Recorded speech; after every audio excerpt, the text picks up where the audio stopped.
You probably don't think about it much, but how many times a day do you interact with a lock, a key, or maybe an access system? It's probably more than you realize. Yeah, think about it. Unlocking your front door, swiping into your office building, or even that hotel key card you used on your last vacation. These aren't just pieces of metal or plastic, right? Not at all. They're sophisticated access solutions, often working silently in the background, keeping us safe and, well, keeping our world connected. Today, we're taking a deep dive into the world of ASSA ABLOY. Now, that's a company you might not have heard of directly, but believe me, they are the undisputed global leader in exactly these kinds of access solutions. They're literally helping billions of people experience a safer and more open world. That's their mission statement. And our mission today is to truly unpack this fascinating, often invisible giant. We want to understand its unique business model, what makes it so resilient. We want to explore the massive industry it operates within and really uncover what makes it such a powerhouse in a sector that's undergoing, well, significant transformative technological change. And to do that, we'll be drawing from a comprehensive investment research analysis. We're aiming to get to the core of what you need to know, distilling the most critical insights for you. Exactly. So let's peel back the layers of this titan of security and see what surprising nuggets of knowledge we can find hidden inside. Sounds good. All right, let's kick things off by getting to know the global gatekeeper itself, ASSA ABLOY. Now, this isn't some ancient, dusky lockmaker that's been around for centuries. It's actually a relatively young powerhouse. That's right. It was forged back in 1994 from a really strategic merger of two Nordic industrial giants, Sweden's ASSA and Finland's ABLOY. So relatively recent then. Yeah, and this wasn't just two companies deciding to team up. It was a very deliberate strategic move. It immediately set them on this ambitious path towards global leadership in the access solutions space. And it seems they achieved that goal pretty quickly. They really did. From that initial merger, they've systematically, almost relentlessly, you could say, evolved into the undisputed global leader in this sector. And that vision you mentioned. Experience a safer and more open world. Exactly. It's incredibly clear and compelling. It's a powerful, succinct way to describe their, frankly, profound impact on daily life. Yeah. And when you look at their sheer scale today, it's quite staggering. How big are we talking? Well, as of 2023, they employed approximately 61,000 people globally. Wow. A truly massive workforce. And they generated an impressive SEK 141 billion in sales. Okay, SEK 141 billion. What's that in, say, U.S. dollars? Rough calculation. That's around 13.5 billion U.S. dollars. So a huge footprint for a company maybe you hadn't heard of before today. That's right. And what's crucial here isn't just the size, but how they got there. It's really a testament to this 3-decade-long strategy that combines consistent organic innovation with, truly prolific and disciplined acquisition program. Right. We'll definitely need to dig into that M&A piece later. Oh, absolutely. It's key to understanding their brilliance. So that's a huge footprint. And I imagine to manage such an expansive operation, they need a clear structure, right? They do. They've intelligently structured their business into 5 distinct pillars or core business segments, each with a specialized focus. And importantly, this highly decentralized structure is a real hallmark of their operating model. Decentralized. How does that work in practice? It gives them incredible market agility. It's something that's genuinely difficult for their competitors to replicate effectively. Interesting. Okay, let's break down those 5 pillars. How do they contribute to their global dominance? Right. First up, we have Opening Solutions EMEA that covers Europe, the Middle East, India, and Africa. Think of this division as the backbone. Okay. It focuses on everything from traditional mechanical locks and modern electromechanical ones, digital door locks, smart home solutions, even high security doors. So a broad range. Very broad. And what's crucial about this region is how meticulously they adapt to the incredibly diverse local market standards and, the stringent security requirements. Think about the regulatory landscape across all those countries. Must be incredibly complex. It's a puzzle, and they've pretty much mastered it. Their focus here is increasingly on driving digital solutions, both commercial and residential. You see examples like the Incedo access control system or Aperio wireless lock technology. Okay, so ERMI is the backbone, strong focus on local adaptation, and pushing digital. What about across the Atlantic? Right, that brings us to Opening Solutions Americas. North and South America. They offer a very similar portfolio: mechanical, electromechanical locks, door hardware, security doors, access control devices. But is the strategic focus the same? Similar, but with a really pronounced strategic priority on accelerating that transition to electronic and digital access control. We're seeing innovations like the Centrios platform. Centrios. Yeah. That. It's a mobile-first, cloud-based solution, really tailored specifically for small and medium-sized businesses, making advanced access control more accessible for them. Plus, they're developing next-generation exit devices through their big commercial brands like Sargent and Corbin Russwin. So it's a blend of that traditional strength with modern tech integration. Makes sense. So Europe, Americas, moving further east. Exactly. Opening solutions, Asia Pacific. This serves Asia and Oceania.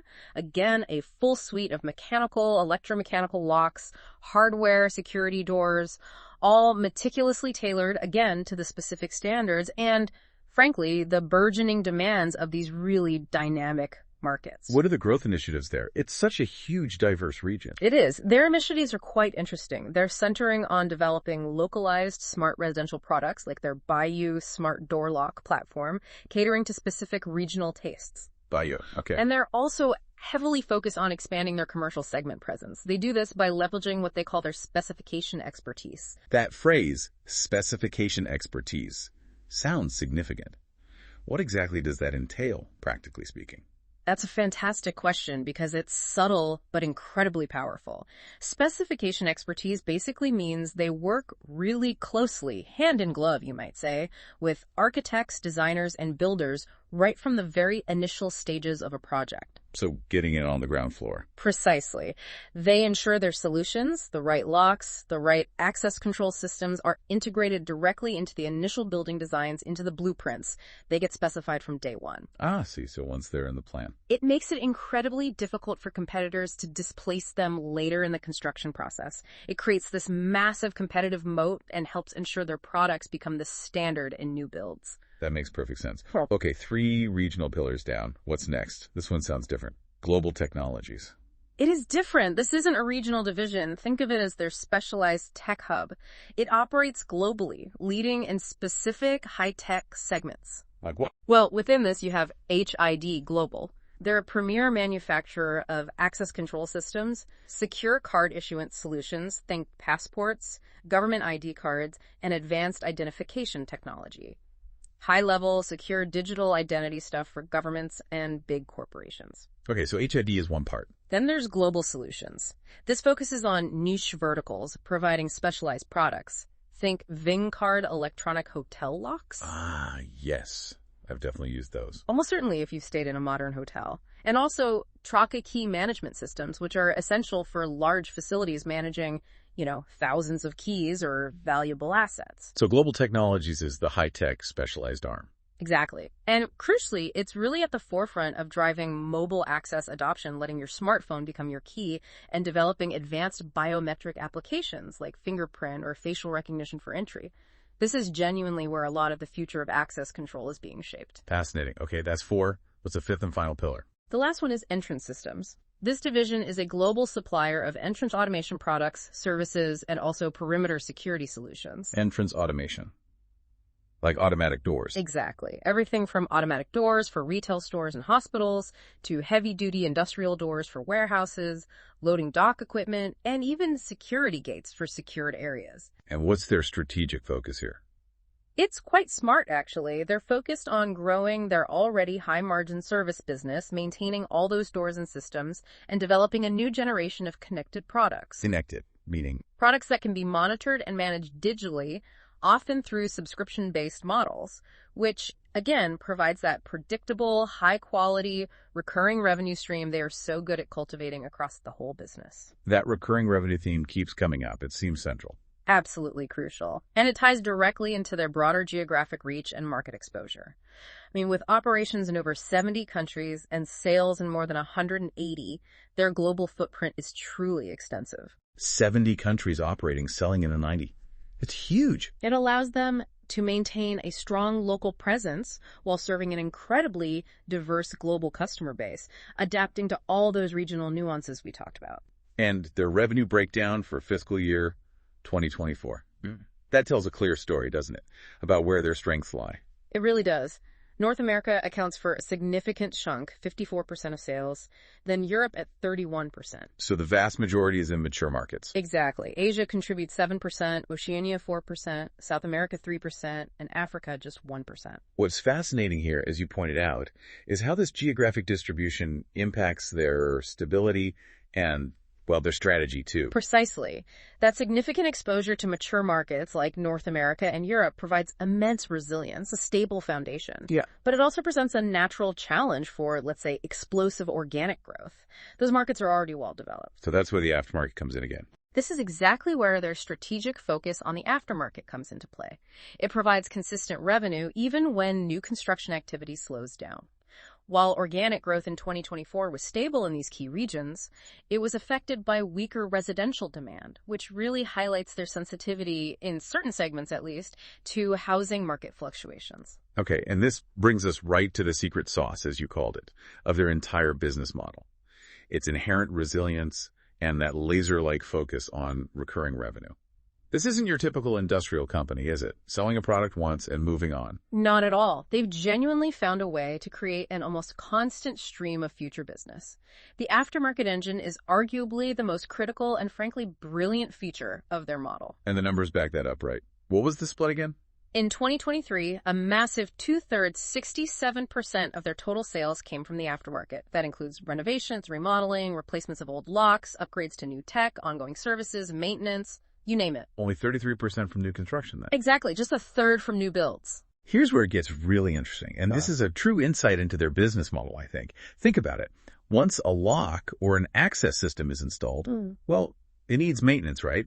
It needs upgrades as technology evolves, and eventually, it just needs replacing. Absolutely. It's inevitable. This creates a massive, really sticky revenue stream that's remarkably less vulnerable to the sharp economic ups and downs that typically plague, say, the new construction industry. And that large, stable aftermarket business is continuously fed by the company's absolutely enormous installed base of products worldwide. We're talking literally billions of their products out there, indoors and buildings. It's a genius setup because it provides a predictable and recurring revenue stream. It's almost like a subscription service for physical security, isn't it? That's a great way to put it. And this defensive characteristic is a direct reason for their ability to deliver consistently strong results, regardless of broader macroeconomic conditions. It makes them far more stable than a pure construction play. And that stability is further enhanced, you mentioned, by their strategic emphasis on shifting towards more recurring revenue models. Yes. And this isn't just a buzzword for them. It's a very concerted, deliberate effort to increase the penetration of services and subscription-based offerings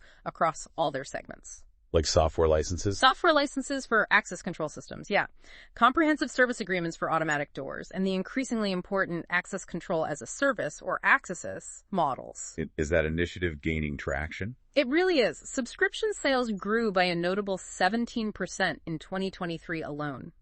This ongoing shift significantly enhances their revenue visibility, improves the overall quality of their earnings, and tends to increase their profitability too. Okay, so aftermarket dominance. Push for recurring revenue. Yeah. What else contributes to their resilience? You mentioned their structure earlier. Right. The brilliance of their decentralized and agile operations. They aren't some top-heavy, slow-moving giant bureaucracy. They operate with a highly decentralized organizational model. Meaning local teams have more power. Exactly. It empowers local and regional management teams with significant operational autonomy. This means they can respond swiftly and intelligently to unique local market challenges and opportunities, whether it's dealing with unexpected tariffs, navigating supply chain disruptions, or adapting to sudden shifts in regional demand. That agility sounds like a core competitive strength. It truly is. It allows them to act like a nimble local specialist, adapting products and strategies precisely to regional standards, specific building codes, cultural preferences, while simultaneously leveraging the immense resources and scale of a global titan. That's a tricky balance to strike. It is, and this balance is exceedingly difficult for more centralized competitors to replicate effectively. By giving those local teams the power to reallocate resources to high-growth areas while maintaining tight cost discipline in weaker markets, they achieve this impressive blend of global power and local responsiveness. And underpinning all of this, really amplifying their growth, is what we can only call their M&A engine in the long tail. They're legendary for their M&A strategy, aren't they? Absolutely legendary. They've acquired nearly 400 companies since their inception in 1994. 400. Nearly. And this isn't just about bumping up current revenue numbers. It's a truly strategic, long-term play that systematically builds their future. How so? What's the long tail effect? Well, what's fascinating here is the compounding effect. Each acquisition isn't just a one-time bump in current revenue. It's a strategic injection of future high-quality aftermarket and service revenue for decades to come. Because they're acquiring more installed base. Precisely. When they acquire a new door or lock manufacturer, they're not just buying a business, they're adding potentially millions of products to their installed base, all of which will inevitably require service, upgrades, and eventual replacement over a very long lifespan, sometimes decades. So the revenue from acquired businesses has this long, highly profitable tail of future potential. Exactly. It dramatically enhances the overall quality, predictability, and durability of their earnings stream. It's really a masterclass in long-term value creation through acquisition. Wow. Okay, with such a clear understanding of ASSA ABLOY's foundations and its truly unique business model, let's turn our attention now to the broader industry.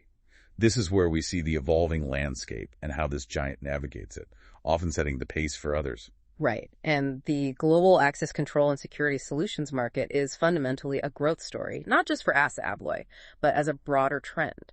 What kind of numbers are we looking at for the market itself? Market research estimates put it at roughly USD 10 billion to maybe USD 13 billion in 2024, and the projections are for pretty robust expansion. Growth rate. Consensus estimates point to a healthy compound annual growth rate, TGR, of between, say, 7.7% and 8.9% through the end of the decade and into the early 2030s. So expanding significantly, doubling roughly every 8-10 years. Something like that, yeah. Which is fantastic news for a dominant player like ASSA ABLOY that's well positioned to capture a large share of that expansion. And what's fueling this growth? It feels like security is just more top of mind these days. That's definitely part of it. These aren't just passing fads. They're deep, long-term secular trends that are unlikely to reverse. First, as you said, increasing security concerns, heightened global awareness of security threats, rising crime rates in some areas, general public safety worries, even geopolitical risks. It's all pushing businesses, institutions, and individuals to invest in more sophisticated, more reliable security solutions. People want to feel safe. Fundamentally, yes. And they're increasingly willing to pay for advanced protection. What else? Then you have urbanization and smart cities. As the global trend of urbanization continues relentlessly, more people moving into dense areas, and as this concept of smart cities takes root, well, there's a fundamental and growing need for advanced interconnected infrastructure. Including access control. Absolutely. Intelligent systems for managing access, optimizing public safety, ensuring efficient flow in these complex, dense, increasingly interconnected urban environments. It's a natural fit for advanced access solutions. Makes sense. And the third driver you mentioned earlier was regulation. Yes, and this is a very significant driver. Regulatory requirements. We're talking about constantly evolving building codes, stringent data privacy laws like GDPR in Europe, and increasingly complex industry-specific compliance mandates, particularly in highly regulated sectors like healthcare, finance, critical infrastructure. All of these factors are driving the mandatory adoption of secure, auditable, traceable access control systems. So it's not just about convenience anymore, it's compliance. It's often about meeting strict legal and safety mandates that carry heavy penalties for non-compliance. That's a powerful motivator for investment. And that regulatory aspect seems closely tied to the huge technological shift happening, right? The digital revolution in access control. It is. This is arguably the most profound and exciting shift happening in the industry right now. We're witnessing this fundamental transformation away from traditional, purely mechanical products towards seamlessly integrated electronic and digital solutions. And this shift is driving market growth. It's a primary catalyst, yeah. It creates entirely new product categories, new revenue streams, but it also presents both significant opportunities and, frankly, competitive challenges for established players like ASSA ABLOY. You hear a lot about the Internet of Things, IoT, and cloud computing. How do they fit into access control? They aren't just buzzwords here. They're truly the foundational technologies enabling a revolution. These technologies allow for real-time monitoring who's entering, who's exiting. They enable remote system management from anywhere in the world. They allow powerful data analytics to track trends, identify anomalies, and they enable the flexible delivery of access control as a service, a COAS. OCOS. That sounds like a big deal. What's the practical benefit? Well, imagine managing all your building's access points, whether it's a single office or a sprawling campus, right from your smartphone or laptop anywhere. That's the tangible power of a COAS. Okay, it's convenient.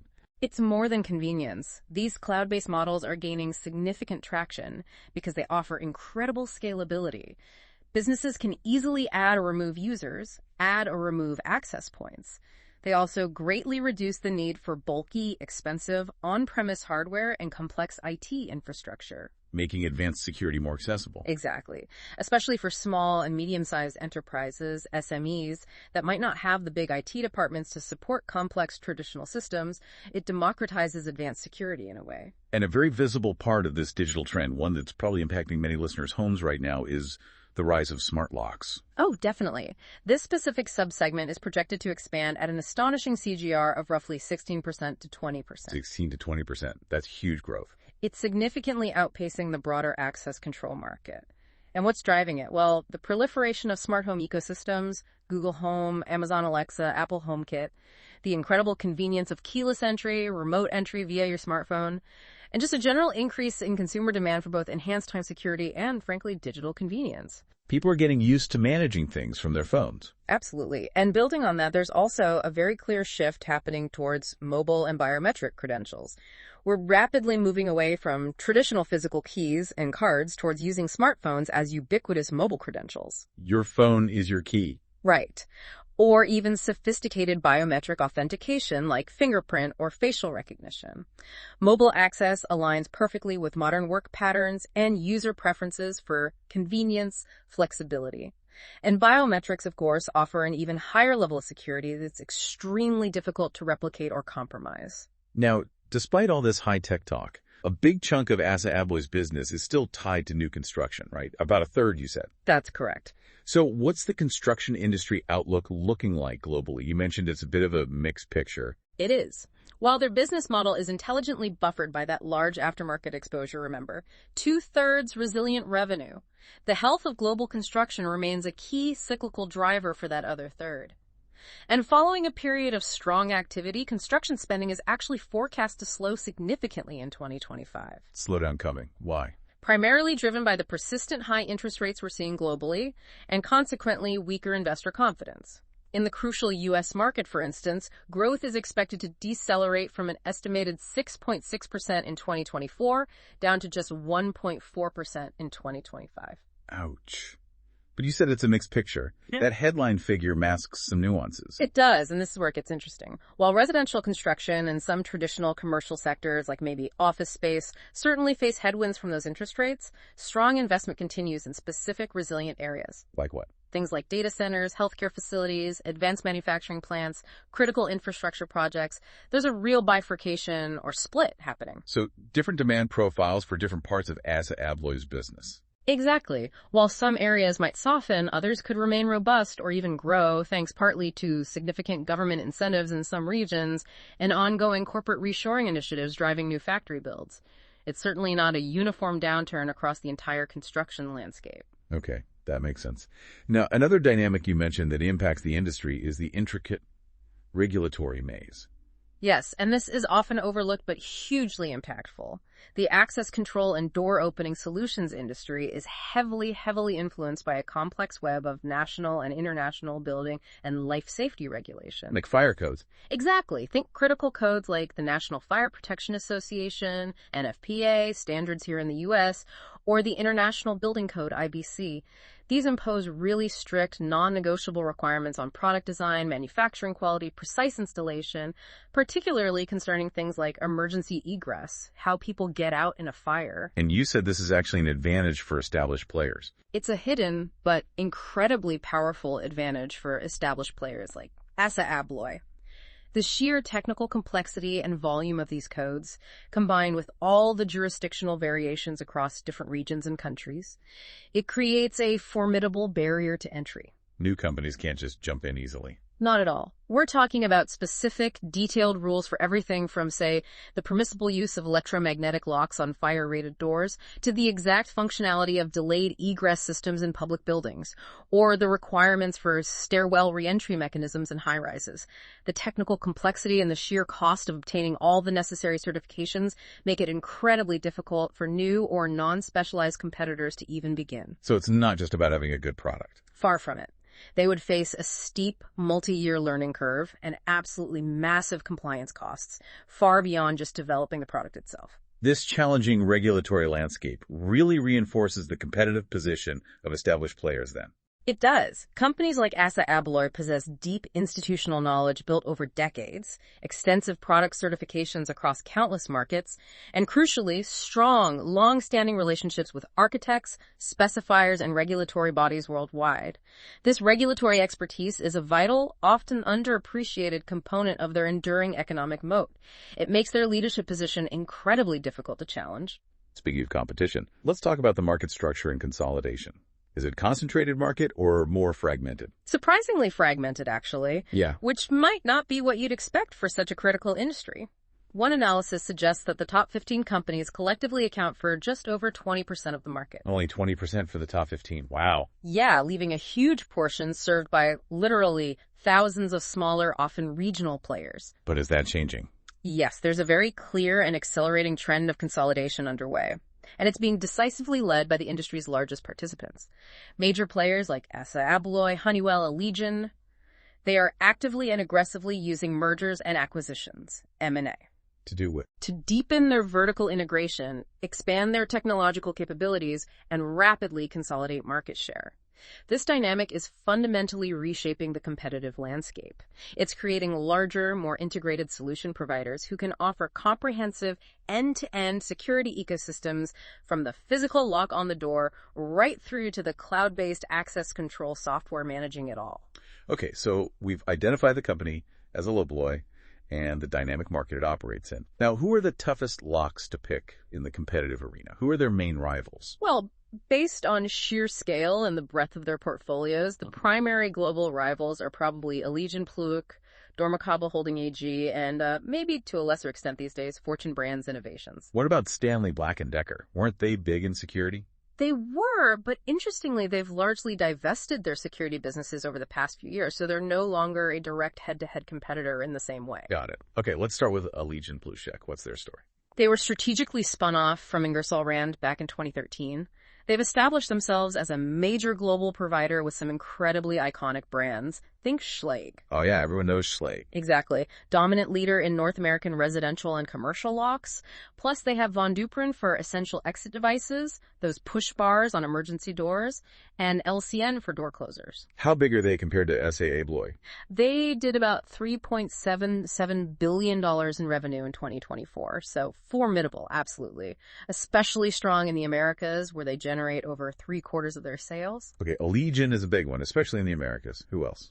Then there's dormakaba Holding AG. They're Swiss-based, a global security group formed from a significant merger in 2015 between Dorma and Kaba. Right, Dorma and Kaba. They're firmly positioned as one of the top 3 players globally. They offer a very broad and deep portfolio, everything from mechanical door hardware, advanced entrance systems, electronic access control, sophisticated key systems, the works.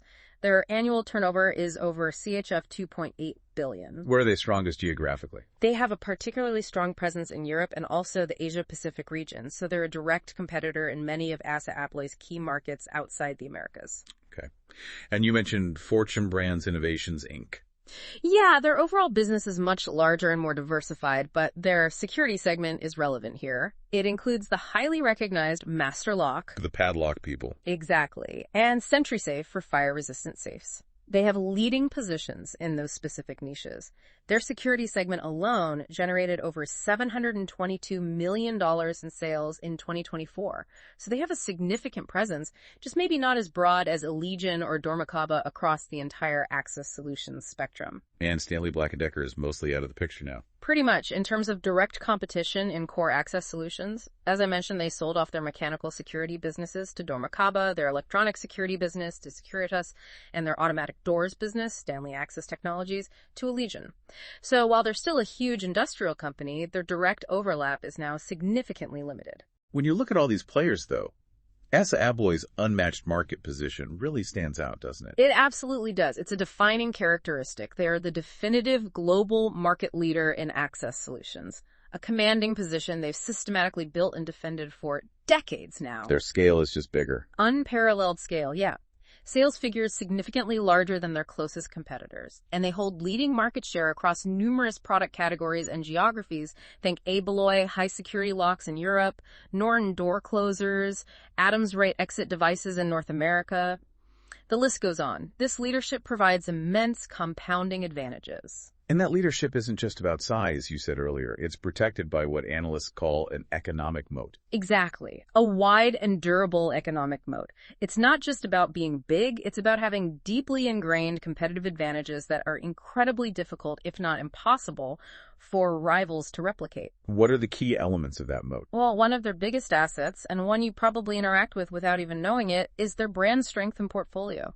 They own a lot of brands, right? An astonishing portfolio of over 200 brands globally. It's incredible. This includes powerful global master brands like ASSA ABLOY itself for commercial applications. Then there's Yale. Yale locks, yeah. Synonymous with home security for millions. Absolutely. That name recognition is a huge asset. And HID in secure identity solutions.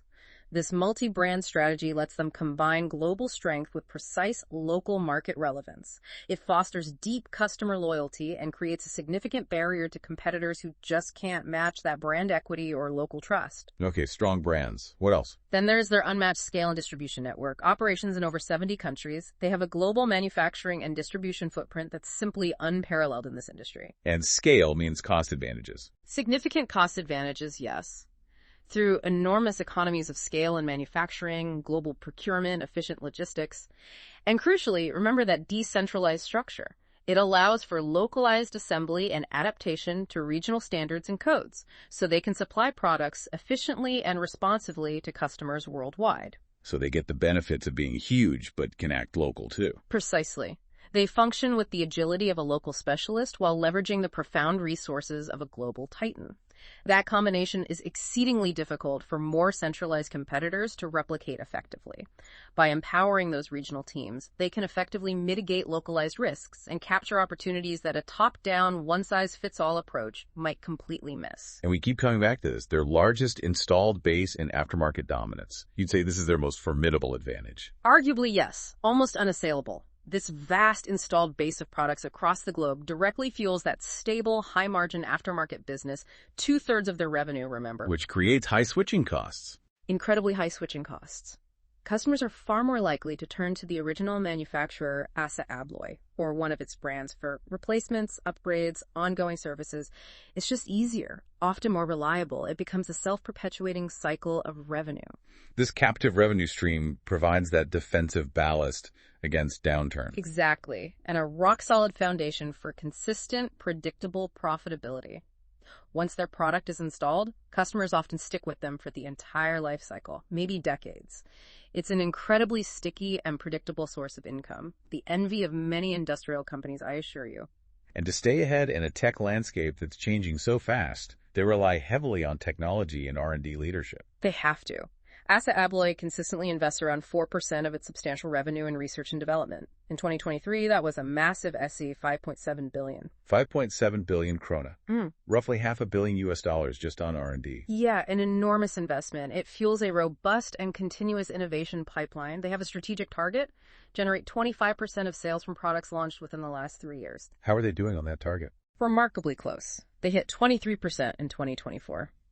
Their R&D efforts are clearly focused on leading the industry's digital transformation, strong emphasis on electromechanical solutions, mobile access, and increasingly sustainable products. Sustainable products, too, like energy efficiency. Exactly. Meeting customer demand there, but also differentiating their products further. Okay, brands, scale, aftermarket, R&D. What's the last piece of the moat? Their proven M&A platform. It's not just a growth lever, it's a core competency and a competitive advantage in itself. Nearly 400 successful acquisitions, you said. Right. They have a profoundly well-honed, almost industrialized process for identifying strategic targets, doing the due diligence, realizing synergies, and critically, growing those acquired businesses effectively. This platform allows them to continuously expand their already massive installed base, acquire cutting-edge new technologies, and rapidly enter adjacent high-growth markets. It just keeps strengthening their overall economic moat and market leadership. But even the global leader isn't immune to threats, right? What keeps ASSA ABLOY on guard? What forces them to keep innovating and adapting? Well, one major threat is technology disruption from new entrants, that profound shift from mechanical to smart connected locks. It has actually, somewhat paradoxically, lowered barriers to entry for certain types of companies. Tech companies. Exactly. Consumer electronics giants like Samsung, maybe Xiaomi, companies with deep software expertise, massive brand recognition in the consumer space, and existing IoT ecosystems. They're now actively leveraging those strengths to enter the smart lock market. And the risk is they could commoditize the hardware. Potentially, yes. They could shift the perceived value towards the software platform, the data it generates, the seamless user experience within their ecosystem. This raises a truly important question, doesn't it? Will the primary value in security shift from the physical lock itself, its robust engineering, to the software platform, the data, the network effects of a smart home ecosystem? It's a key long-term challenge for traditional hardware companies like ASSA ABLOY. These new players often compete with very different business models, different cost structures.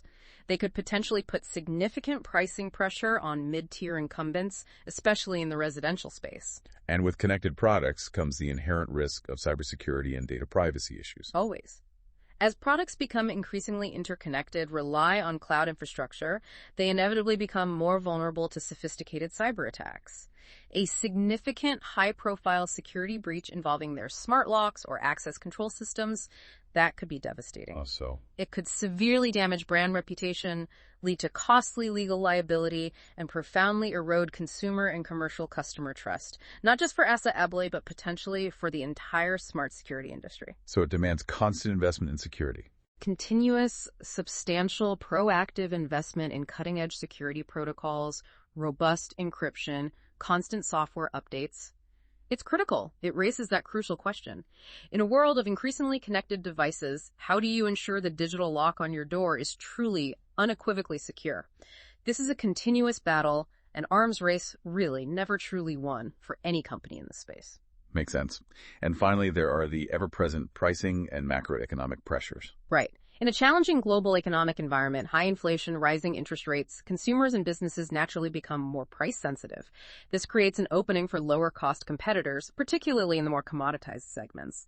And it puts sustained pressure on the premium pricing that ASSA ABLOY's powerful brands traditionally command. Okay, a complex competitive landscape with real threats. Let's shift gears now and look at the story told by the numbers. Let's dive into ASSA ABLOY's financial performance over the past, say, 5 to 7 years. What does it reveal? Well, it reveals a company truly characterized by consistent growth, remarkably resilient profitability, and exceptionally strong cash flow generation, even through significant global disruptions like the pandemic. Let's start with revenue growth. How has that looked? It demonstrates a remarkable and consistent ability to grow the top line through a balanced combination of organic growth, selling more existing stuff, and acquired growth from all those M&A deals. Total sales grew impressively from about SE $84 billion in 2018 to over SE Co. $150 billion in 2024. That's roughly a 10% compound annual growth rate. Pretty strong. Very strong for an industrial company of this scale. And their resilience was particularly evident during 2020, the pandemic year, despite an 8% organic decline then. Which is understandable given the circumstances. Right. But they managed to offset it partially with 4% acquired growth, showcasing just how defensive and strategic that M&A engine truly is. And this was quickly followed by a powerful rebound double-digit organic growth in both 2021 at 11% and 2022 at 12% as markets recovered strongly. What about more recently? Has the growth mix changed? More recently, yes, the growth narrative has been predominantly driven by acquisitions.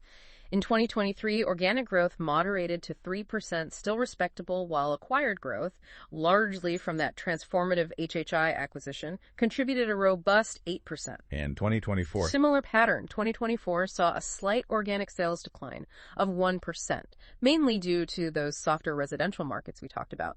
But this was handily bolstered by a strong 8% contribution from acquisitions. So M&A is really carrying the growth baton lately. It certainly sustained the top-line momentum. Q1 2024 further highlighted this divergence, a 2% organic decline blamed on weak residential and tough comparables in global technologies, while acquired net growth was a very strong 11%. It clearly underscores the strategic importance and buffering effect of their M&A engine, especially during periods of softer organic demand or economic uncertainty. It really acts as a shock absorber. Okay, consistent top-line growth, increasingly fueled by M&A. What about profitability trends? How have their margins held up? This is a real hallmark of ASSA ABLOY's financial performance. The remarkable stability and underlying strength of its operating margins. The adjusted operating, or EBIT margin, has consistently remained within or near the company's ambitious target range of 15 to 17%. 15 to 17% EBIT margin. That's impressive for an industrial manufacturer. It is. The only notable exception was the pandemic-affected year of 2020, where it temporarily dipped below that. Wow, this is a powerful testament to their strong pricing power, isn't it? Allowing them to pass on increased costs, and also that relentless focus on efficiency you mentioned. Absolutely. The margin actually expanded to a record 16.2% in 2024, demonstrating truly excellent operational execution, even in a challenging environment. 16.2% in 2024, record high. And what's perhaps even more impressive, even in the face of that negative organic growth in Q1 2024, the company delivered a record-high quarterly margin of 16.3% if you exclude the impact of the HHI acquisition. How do they manage that with falling volumes? Driven by proactive cost actions, ongoing efficiency programs, and also some help from lower direct material costs compared to the prior year. This incredible ability to protect and even expand margins during periods of volume pressure. It's a key indicator of a high-quality, exceptionally well-managed industrial business that's really in control of its own destiny. Okay, strong growth, strong and stable margins. Mm-hmm. What about cash? Does the profit translate into actual cash flow? Oh, yes. What underpins all of this, truly powering their strategic moves, is their incredible cash generation. ASSA ABLOY is a prolific cash generator, consistently converting an exceptionally high percentage of its earnings into tangible cash. How strong has it been? Operating cash flow has been robust throughout the period. It reached a record $25.2 billion in 2023, significantly aided by effective working capital management. For 2024, it remains strong at $23.1 billion. And their cash conversion rate. How much of profit becomes cash? Consistently impressive, often over 100% in many periods, including 103% in Q2 2025. This fundamentally underscores the high quality and reliability of their reported earnings. It's not just accounting profit, it's real cash. And this strong, predictable, abundant cash flow is the absolute lifeblood of the company's capital allocation strategy, right? Absolutely. It enables them to fund their extensive R&D investments, maintain those consistent and growing dividend payments, and of course fuel their robust acquisition pipeline without undue financial stress. Okay, finally on financials. Debt levels and capital structure, especially considering that huge HHI acquisition. How did that impact things? Well, their net debt remained relatively stable from 2018 through 2022. Then, as expected, it saw a significant but strategic increase in 2023, rising to SEK 64.1 billion. And that was directly due to financing HHI? Directly and expectedly, yes. It was a result of financing that landmark USD 4.3 billion acquisition. And did that impact their return metrics, like return on capital employed? Yes. Consequently, ROCE saw a temporary expected dip in 2023 and 2024 as that large increase in the capital base from the acquisition was absorbed into their financial statements. However, management's objective is steadfast. Which is? To maintain a solid capital structure that meticulously safeguards the company's long-term viability while keeping capital costs optimized. It ensures continued financial flexibility for future growth initiatives and strategic maneuvers. It was a deliberate strategic move taking on debt for HHI that has a short-term financial impact, but is really designed for powerful long-term strength and market position. Okay, that paints a very clear financial picture. Strong growth, resilient margins, great cash flow, and a strategic approach to debt even with large acquisitions. Now that we've parsed the numbers, let's look at how ASSA ABLOY charts its course for the future. Let's focus on its sophisticated growth strategy and how it allocates all that capital it generates. Right. And their growth strategy is truly multifaceted and deeply disciplined. While M&A is undoubtedly a prominent and powerful feature, management consistently views organic growth as the most potent and highest quality value creator over the long term. Growing the core business from within. Exactly. And this is vigorously pursued through a deep, almost forensic understanding of specific customer needs and evolving market trends. How do they foster that organic growth? It starts with customer relevance and verticalization. They don't just sell generic locks. They segment their vast customer base into specific vertical markets. Think the distinct needs of healthcare facilities versus educational institutions versus the hospitality industry. Right. Very different requirements. Very different. They develop highly tailored solutions that precisely address those specific end-user requirements. This truly customer-centric approach is supported by innovative tools like their BIM-enabled software ecosystem, Opening Studio. Opening Studio, what does that do? Opening Studio is a fantastic example of their digital innovation in action. Think of it as a super smart digital blueprint tool for doors and hardware. It allows architects and designers to seamlessly integrate ASSA ABLOY's locks, door hardware, access systems directly into their 3D building models right from the very outset of a project. So it makes it easy for architects to spec their products. It does that, but it's more profound. It ensures everything from critical fire codes to security flows are correct right from the drawing board. It saves immense time, reduces costly errors down the line, and ensures their products are literally designed into the building fabric. This comprehensive digital tool is now even being rolled out in emerging markets to foster deeper client relationships there. And speaking of emerging markets, are they actively pursuing growth there? Yes, aggressively pursuing emerging market penetration. Their strategy involves establishing a robust local presence, developing products meticulously suited to local standards and, importantly, local price points, and making strategic bolt-on acquisitions to gain rapid market access and local expertise. Any recent examples? Yeah, recent acquisitions of Forte in Peru and Inovador in Brazil are prime examples of this strategy in action. They're strengthening their crucial foothold in the rapidly growing Latin American market. Okay, organic growth is key. But a central theme seems to be digital transformation, leading that shift to smart security. It's a central and defining tenet of their overarching strategy. They are absolutely determined to lead the industry's profound secular shift away from traditional mechanical access solutions towards sophisticated electromechanical and fully digital access solutions. This transformation isn't just seen as an option, it's viewed as the key long-term driver of sustainable and profitable growth for the entire company. And are they specifically pushing the adoption of electromechanical solutions? With significant vigor, yes. The company is strategically investing in cutting-edge innovation and enhancing its global sales capabilities to accelerate the adoption of these higher-value electronic products across all their segments. And is it working? Are sales growing there? The focus is yielding tangible and impressive results. Even as overall organic growth was modestly negative in Q1 2024, the organic sales of electromechanical solutions in their regional divisions grew by a strong 6%. And in Q2 2025, sales of electromechanical products grew at even more impressive 12% when adjusted for currency. It demonstrates truly robust and accelerating demand for these crucial technological upgrades. And this relentless digital shift also strategically enables them to develop entirely new business models, right? Like subscriptions. Exactly. They're actively and successfully growing their subscription-based offerings. Those saw a healthy 17% growth in 2023, far outpacing other areas. They're launching innovative new platforms like Centrios, that cloud-based access control solution specifically designed for SMEs we mentioned earlier. Democratizing advanced security. Right, and this fundamentally shifts their business model away from just one-time hardware sales towards ongoing, predictable software and service relationships. That's a significant and high-quality strategic move that enhances revenue stability and customer stickiness. This relentless focus on new product development and innovation seems absolutely fundamental to their long-term success then. It is. And it's backed by significant and sustained investment in R&D.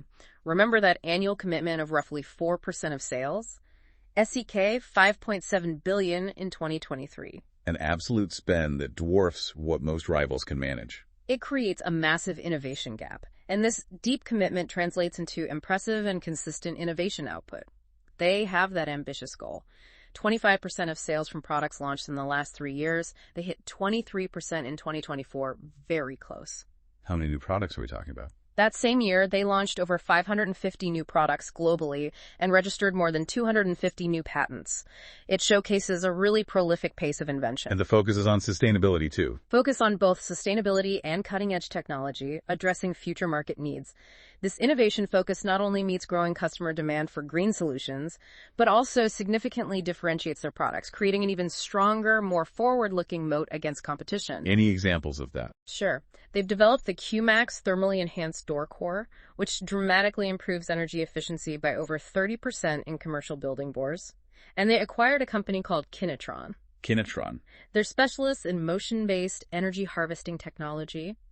This tech is used in self-powered products like ASSA ABLOY's pulse cylinders and padlocks. Self-powered locks. How does that work? I imagine a lock that generates its own power just from the motion of inserting or turning the key, or even just opening and closing the door. No batteries needed. That's the kind of sustainable innovation they're pursuing. Wow, that's clever. Okay, now let's talk about capital allocation. How do they decide where to put all that cash they generate? It's driven by a very disciplined, consistent, and long-term approach, with that robust operating cash flow as its foundational engine. And M&A seems like a huge part of that. Mergers and acquisitions are undoubtedly the most prominent and powerful tool in their capital allocation playbook. They are a quintessential serial acquirer, remember, nearly 400 acquisitions since 1994. And it's not just growth for growth's sake. No, it's a deliberate, systematic method to continuously strengthen market positions, acquire cutting-edge new technologies, and strategically expand into adjacent high-growth areas. The pace remains remarkably high, 24 deals completed in 2023, another 5 in just Q2 2025 alone. And the biggest recent one was HHI. Right. The landmark acquisition of the hardware and home improvement division from Spectrum Brands for USD 4.3 billion, completed in June 2023. Largest ever. It substantially bolsters their crucial presence in the North American residential market, adding iconic brands like Kwikset and Baldwin to their portfolio. And they expect synergies from that. They expect to realize approximately USD 100 million in annual cost synergies from the HHI integration over a 5-year period. This consistent and successful execution of their M&A strategy isn't just a tactic, it's a core competency that has been central to their multi-decade value creation story. What about returning capital to shareholders? Dividend policy. They're deeply committed to providing a reliable and consistently growing return through dividends. Their long-term objective is to distribute between 33% and 50% of the company's income after tax as dividends. And their track record. Incredibly impressive. Since its founding in 1994, the company has never lowered its dividend per share. Never lowered it in 30 years. That's remarkable consistency. It is. For the 2023 fiscal year, the board proposed SEK 5.40 per share, a 13% increase. For 2024, it was increased by another 9% to SEK 5.90 per share. This consistent growth signals confidence and a real commitment to shareholder value. What about reinvesting in the business itself? Capital expenditure priorities. Reinvesting for strong organic growth and efficiency is their absolute first priority. As we noted, about 4% of sales go straight to R&D to fuel that critical innovation pipeline. They also continuously invest in optimizing their vast operational footprint through these manufacturing footprint programs, or MFPs. Consolidating factories. Consolidating factories and warehouses, yeah. To enhance efficiency, streamline logistics, reduce structural costs. The 9th such program, launched in 2023, is expected to generate over SEK 0.7 billion in annual savings once it's complete. These programs are a key driver of their resilient and expanding margins. It shows efficiency is always top of mind. What about share repurchase programs? Do they buy back stock? Interestingly, and in contrast to many of its peers, especially U.S. companies, ASSA ABLOY does not use share buybacks as a primary mechanism for returning capital to shareholders. While repurchases are authorized by the board, they are used almost exclusively to secure the company's obligations related to its long-term incentive programs for employees, not for broad capital returns to boost the share price. For instance, no shares are repurchased for that purpose in 2023. So strategic M&A and reliable dividends are the preferred uses of excess capital for shareholders. That seems to be the clear philosophy. This disciplined framework, which clearly prioritizes long-term compounding growth and strategic expansion over, say, short-term financial engineering like large-scale buybacks, It really stands out for a company of this scale. It demonstrates a real long-term vision. It does. It's quite characteristic of some long-term oriented European industrial companies. Okay, every company, no matter how strong or well-managed, faces obstacles. Let's talk about the key risk factors that ASSA ABLOY has to navigate. What are the main headwinds? Well, the most significant external risk is undoubtedly their cyclical exposure to construction and real estate markets. Even with that big aftermarket buffer. Even with that crucial fact that roughly 2/3 of revenue comes from the more stable, resilient aftermarket. That remaining 1/3 is directly tied to new construction projects. And that segment is inherently sensitive to broader macroeconomic factors, interest rates, economic growth, consumer, and business confidence. And recent performance has shown this sensitivity. Definitely. Weakness in the residential market, particularly in Europe and China, contributed to that negative organic growth we saw in some divisions recently. A severe or prolonged downturn in global construction and renovation activity would inevitably impact the company's overall growth trajectory, even with that strong aftermarket business providing some cushion. Okay, cyclicality is one. What about geographic and geopolitical risks? Being so global must expose them. It does. With operations in over 70 countries, selling in over 180, they're inherently exposed to a variety of these complex risks. There's a degree of geographic concentration, of course. North America and Europe being the big ones. Right. 54% North America, 31% Europe. This makes their overall results highly dependent on the sustained economic health and stability of these mature markets. And risks in emerging markets. While emerging markets are a vital source of long-term growth, operations there carry distinct risks. Political instability, unpredictable regulatory changes, economic volatility. The weak Chinese market, for example, has been a notable recent headwind for their Asia-Pacific division. What about trade issues? Tariffs? Broader geopolitical tensions can easily lead to disruptive trade disputes and the imposition of tariffs. These can significantly disrupt global supply chains and increase costs. Management has specifically cited the ongoing tariff situation in the U.S. as a continuous area of macroeconomic uncertainty they have to actively manage. Okay. Then there's the technology side. Technology disruption and obsolescence risks. Yes, the rapid, continuous technological evolution in access control presents both a major opportunity and a significant inherent risk. That relentless shift towards digital, connected, smart home integrated solutions requires continuous, substantial investment in R&D. And if they fail to keep pace? Failure to innovate rapidly could easily lead to product obsolescence and a material loss of market share to more agile competitors, including those tech-native new entrants we discussed earlier. And the flip side of connected tech is cybersecurity threats. Exactly. As we discussed, interconnected products unfortunately create entirely new vectors for cyber attacks.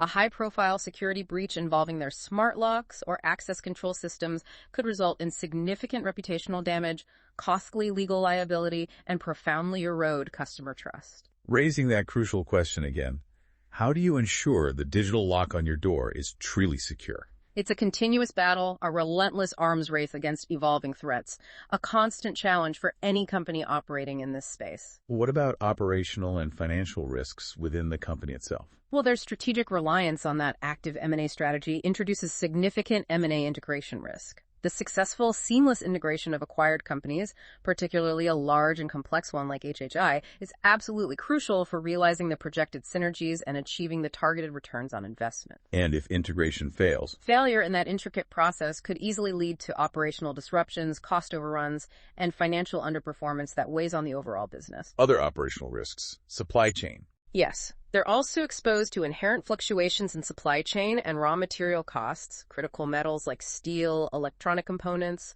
Global supply chain disruptions like those seen during the pandemic can severely impact production schedules and lead to increased logistics and manufacturing costs. And being a Swedish company reporting in krona, currency risk. Right.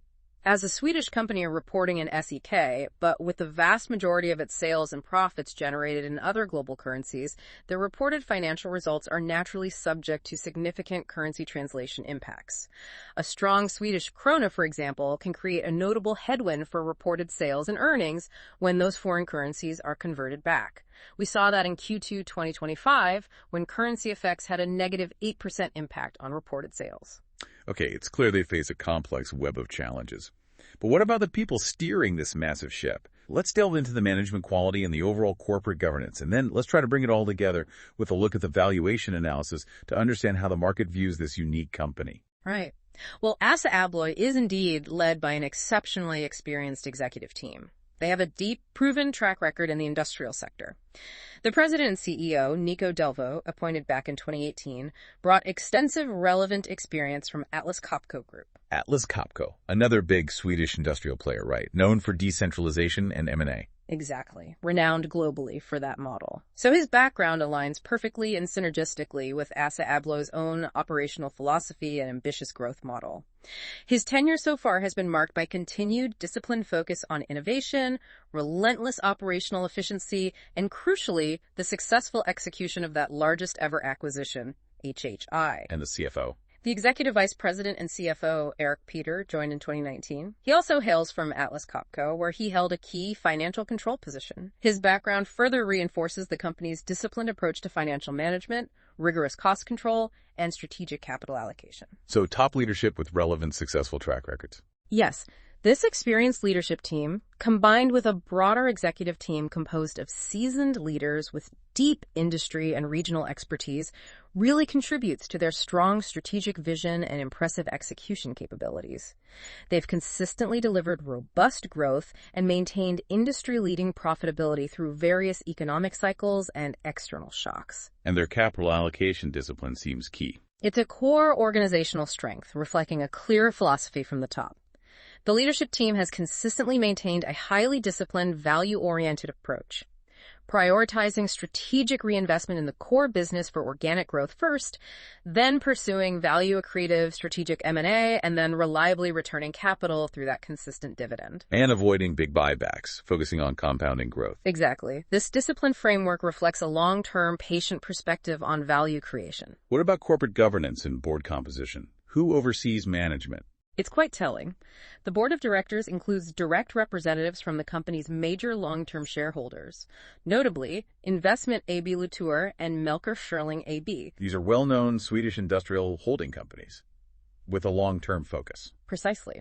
Focused on stable, long-term investments. In fact, the chairman of the board, Johan Kjartansson, is also the CEO of Investment AB Latour. Having major long-term owners directly involved on the board, what effect does that have?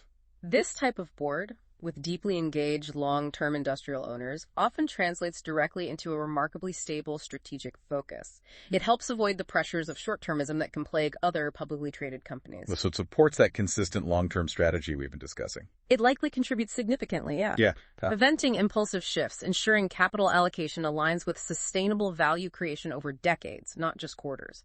The board's composition seems to reflect a robust balance of strong shareholder representation and independent directors who bring diverse industrial and technological expertise. Okay, strong management, aligned board. So how does the market actually view this powerful, well-managed, strategically sound company? Let's finally look at the valuation analysis. Does the market price reflect its strengths? Well, when we compare ASSA ABLOY's current trading multiples to its historical ranges, we see that it has consistently commanded a premium valuation, which makes sense, right? Reflecting its definitive market leadership, strong profitability, consistent growth trajectory. What are the current multiples looking like, say, price to earnings? Right now, as of mid-2025, their trailing 12-month PE ratio is somewhere in the range of 22x to 26x. Historically, it's ranged from about 18.7x up to maybe 28.2x. So the current valuation appears to be pretty much in line or perhaps slightly below its recent historical averages. So not trading at a huge premium to its own history right now? Doesn't appear to be, no. Which could be an interesting point for investors. What about other metrics, like EV/EBITDA? Yeah, their enterprise value to EBITDA multiple, often a better measure for operational businesses like this, is currently around 14.3x to 14.7x. Now, that is notably below its 5-year average, which was closer to 17.0x, and well below its peak of nearly 22x back in 2021. So that operational metric clearly suggests the valuation has moderated from recent peaks. Possibly a more attractive entry point based on that? Potentially, yes. And the price-to-book ratio is around 3.5x, also below its 5-year high, further indicating perhaps more reasonable valuation from an asset perspective. How does it stack up against its peers, Belgian, Dormakaba? When we compare ASSA ABLOY to its closest publicly traded peers, we see some interesting dynamics. ASSA ABLOY trades at a notable PE premium to Allegion and Fortune brands. Which seems justifiable given its superior scale and leadership. I'd say so, yeah. Justifiable given the scale, market leadership, unparalleled geographic diversification. Dormakappa's PE multiple currently looks a bit elevated, maybe less directly comparable due to some unique factors impacting their earnings right now. What about that EV/EBITDA comparison? On an EBITDA basis, which often gives a clearer picture of operational value, ASSA ABLOY and Allegion actually trade at very similar multiples, both around that 14x mark. Interesting. So the market sees their operational quality as similar. It's just the market views their operational profitability, business quality, and risk profiles quite similarly. And importantly, both ASSA ABLOY and Allegion trade at a clear premium to Dormakappa and Fortune brands on this metric, reflecting their stronger market positions and higher consistent profitability in the core access solutions space. You mentioned Allegion's high ROE earlier. Yeah, Allegion's exceptionally high return on equity is noteworthy, but it likely reflects a more leveraged capital structure compared to ASSA ABLOY. ASSA ABLOY's ROE of around 14.5% is very solid and respectable for an industrial company of its scale, especially given its more conservative capital structure. Overall, the market seems to acknowledge ASSA ABLOY's strong, defensible position and consistent profitability compared to its peers, especially looking at operational multiples like EV/EBITDA. So what are the key valuation drivers and sensitivities going forward? What could push the stock price up or down? Well, a sustained acceleration in organic growth, especially in those high-margin electromechanical products we talked about, would very likely lead to multiple expansion for the stock. Conversely, a prolonged period of flat or negative organic growth, perhaps from a severe construction downturn, could certainly pressure the valuation downwards. And margins are key too. Absolutely. Their stable and predictable margins are highly valued by the market. Any significant erosion in profitability would be a major negative catalyst. What about HHI integration? The successful integration of HHI and the full realization of its targeted USD 100 million in synergies are absolutely critical to justifying the substantial capital they deployed. Any significant shortfalls there could definitely lead to a re-rating of the stock. And of course, as a large global industrial company, its valuation remains sensitive to the broader global economic outlook, particularly those cyclical trends in construction and renovation. Okay, that gives us a good sense of the valuation picture. So let's try to synthesize all of this. What's the overall investment thesis for ASSA ABLOY? Let's consider both the bullish and the bearish perspectives. Right. From a bullish perspective, the investment case for ASSA ABLOY is firmly rooted in its status as a high-quality, truly global industrial leader. It possesses that wide and durable economic moat we discussed, and, crucially, it has significant exposure to powerful long-term secular growth trends. Okay, let's break down the bull case. First point. First, it's all about structural growth from secular tailwinds. The company is incredibly well-positioned to benefit from enduring global trends. That increasing non-negotiable need for security driven by urbanization and rising safety concerns, the ongoing irreversible digital transformation of buildings and infrastructure, and that powerful tech upgrade cycle from traditional mechanical locks to higher-value electromechanical and cloud-based solutions. So it's not just a cyclical story tied to construction. Exactly. It's a profound structural one, providing a long runway for sustainable growth for decades to come. Okay, secular growth. Second bullish point. Second, its dominant market position and wide economic moat. Truly formidable, incredibly difficult to replicate.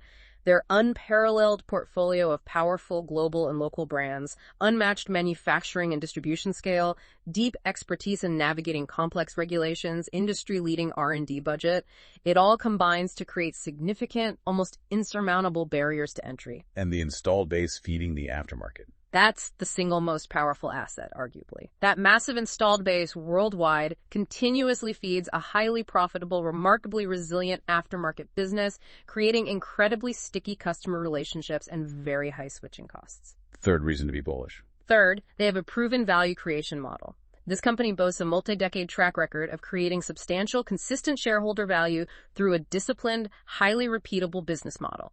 It brilliantly combines steady organic growth, driven by continuous innovation and customer relevance, with that programmatic, value-accretive M&A strategy that continuously strengthens its market position and expands its tech capabilities. All executed by that experienced management team. Flawlessly executed, generally speaking, by a seasoned, experienced management team with deep, relevant experience in running complex, decentralized global industrial businesses. And the final bullish point? Defensive characteristics. Exactly. their defensive characteristics, and recession resilience. The business model's heavy reliance on the aftermarket, 67% of sales, provides a significant, proven defensive cushion against broader economic downturns. Revenue from replacements, upgrades, essential services is far less volatile and cyclical than sales tied directly to new construction, resulting in more predictable earnings and cash flow. Compared to typical industrial companies, yes. This inherent resilience was clearly demonstrated during the 2020 pandemic, and it remains a key quality attribute that distinguishes them. Okay, that's a compelling bull case. Now, for the bearish perspective, what are the key risks and headwinds that could challenge this leader? First, that cyclical and macroeconomic exposure.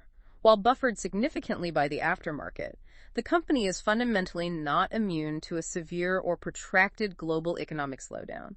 A significant downturn in construction and renovation activity, particularly in North America and Europe, would inevitably negatively impact organic growth and profitability. We've seen hints of that softness in residential markets recently. Second bear point, M&A risk. Yes, the large-scale M&A integration risk. The 2023 acquisition of HHI for USD $4.3 billion was by far the largest in their history. While strategically compelling, promising significant synergies, integrating a business of the scale and complexity carries substantial execution risk. And failure to integrate HI well. Failure to achieve the projected USD $100 million in synergies or to effectively manage and grow those newly acquired brands could lead to value destruction and weigh on overall financial performance, at least in the short to medium term. Third risk, technology disruption again. Yes, technological disruption and new competition. The access solutions market is undeniably at an inflection point. New competition is emerging from the tech sector. Large tech companies with deep software expertise, established smart home ecosystems, they could disrupt the profitable residential smart lock market, potentially commoditize the hardware, compress margins over the long term, fundamentally changing the value equation. Plus the cybersecurity risks of connected products. Absolutely. Increasing connectivity introduces significant continuous cybersecurity risk that could severely damage brand equity if not managed flawlessly, eroding customer trust. And the final bearish consideration, valuation. Valuation and margin pressure, yeah. As a recognized global leader, ASSA ABLOY has historically commanded, and still does, a premium valuation. While current multiples have moderated somewhat, they still reflect high market expectations for future performance and continued execution. So if they fail to meet those expectations, any failure to meet growth and margin targets, or increased competitive pressure that begins to erode its pricing power, could lead to a derating of its valuation multiples, impacting shareholder returns. So after this deep dive, you now have a pretty comprehensive understanding, I hope, of the silent giant behind many of the access points in your life, ASSA ABLOY. You've seen how they've built this incredibly resilient and profitable business by smartly combining physical products with a massive service aftermarket, all powered by that relentless acquisition strategy. The question for you maybe is this. As our homes, our offices, our very cities become smarter, more connected, increasingly digital, where will the future of security truly be found? Primarily in the robust hardware or in the intelligent software, or maybe only in the seamless, impenetrable integration of both? Ultimately, I think the central consideration for anyone looking at this space is whether ASSA ABLOY's deeply established moat their unmatched scale.